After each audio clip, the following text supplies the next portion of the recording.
தண்ணி இருக்கிற இடம், அக்கினி இருக்கிற இடம், ஆறுகள் ஓடுகிற இடம். கர்த்தர் சொல்றாரு, அந்த இடத்துல எந்த மனுஷனும் நடக்க முடியாது, பிரவேசிக்க முடியாது, கடக்க முடியாது.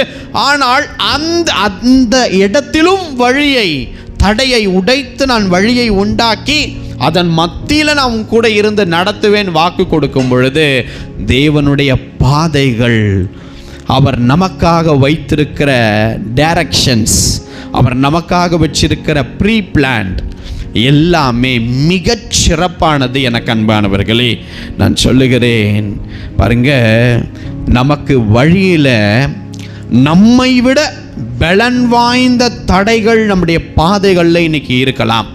கர்த்தர் அதை குறித்து சொல்றார். நம்மை விட பலன் வாய்ந்த தடைகள் சத்துருக்கள் வைத்திருக்கலாம். கர்த்தர் நம்மளை பார்த்து சொல்றாரு, நம்மை மீட்டு கொண்ட ஒரு பெரிய தேவன் நம்மோடு உண்டு என்பதை நீ உணர வேண்டும். உங்களை பெயர் சொல்லி அழைத்திருக்கிற ஒரு பெரிய தேவன் உங்களோடு நான் இருக்கிறேன் என்பதை நீ அறிய வேண்டும் என்று கர்த்தர் சொல்லுகிறார். ஹல்லேலூயா! உன்னை மீட்டு கொண்ட ஒரு தேவன், உன்னை பெயர் சொல்லி அழைத்த தேவன்,